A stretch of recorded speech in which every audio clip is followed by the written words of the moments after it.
Bom dia, pessoal, tudo bem? Hoje eu gostaria de compartilhar um caso que eu achei bem interessante e que eu atendi semana passada, mas que teve retorno hoje. O que eu gostaria de falar mesmo é sobre a hereditariedade. É muito importante as mulheres saberem com relação à sua família, né? Saber do histórico ginecológico da sua família. Alguém teve algum câncer ginecológico? Com quantos anos a sua mãe entrou na menopausa, parou de menstruar, né? Ela fez alguma cirurgia ginecológica? As tuas tias, com quantos anos elas entraram na menopausa? Tuas irmãs? Enfim, a gente tem que saber o nosso histórico familiar, isso é muito importante. Então, gente, por que é importante a gente saber esse histórico familiar, essa nossa hereditariedade, né? Porque se as mães entraram com 40 ou 45 anos na menopausa, pode ser que a gente siga pelo mesmo caminho, entrar na menopausa de uma hora para outra. Consequentemente, depois que a gente entra na menopausa, a gente não produz mais óvulos. E o que mudou? As mulheres tinham filho cedo. As mulheres foram feitas para engravidar cedo. Ou seja, a minha mãe me teve com 20 e o meu irmão com 23 e entrou na menopausa com 40 anos, ok, não tem problema nenhum, né? A gente, depois que entra na menopausa, a única coisa que muda, na verdade, fora os sintomas, entre outras coisas, né? O que preocupa é o fato de não poder mais engravidar. Agora, a nossa geração mudou, né? Então, as mulheres estão casando depois dos 30, começando a pensar em ter filho próximo aos 35, 40. Ou seja, esse é um fator prognóstico muito importante. A idade que a mãe entrou na menopausa.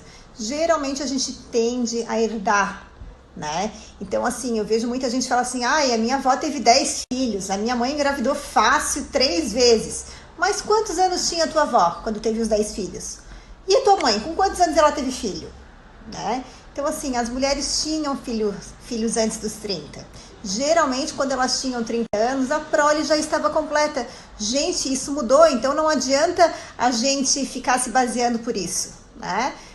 A idade é o fator prognóstico mais importante com relação à fertilidade. Então, obviamente, a gente vai ter filho mais tarde, a gente vai ter mais dificuldades provavelmente do que os nossos avós e as nossas mães. Portanto, pessoal, é importante conhecer o histórico familiar, conversem com a sua família, tentem saber como que era, com quantos anos entraram na menopausa, se é que eles podem responder isso, né? Se você tiver um diálogo mais aberto. Pessoal, mas vamos fazer o desfecho desse caso que eu comecei a falar para vocês, né? Então, esse casal estava 2 anos tentando engravidar, a paciente tem 37 anos e, resumindo, eu questionei ela sobre o histórico familiar, ela não sabia, foi para casa, perguntou para a mãe dela e, para surpresa dela, a mãe dela tinha entrado na menopausa com 40 anos.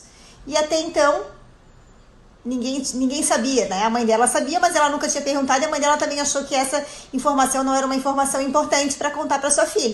E, consequentemente, para nossa surpresa também, ela fez as dosagens hormonais, fez os exames e ela está muito próxima da menopausa, né? Porque, na verdade, a gente não entra na menopausa de uma hora para outra, né? Os nossos exames já começam a alterar antes, né? Então, a nossa caixinha de óvulos já começa a diminuir e começa a piorar a qualidade alguns anos antes.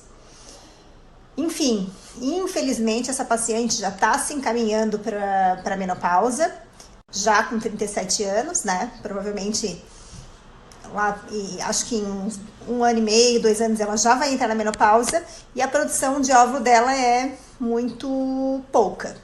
Mas nós vamos tentar ver se a gente consegue um bebezinho aí.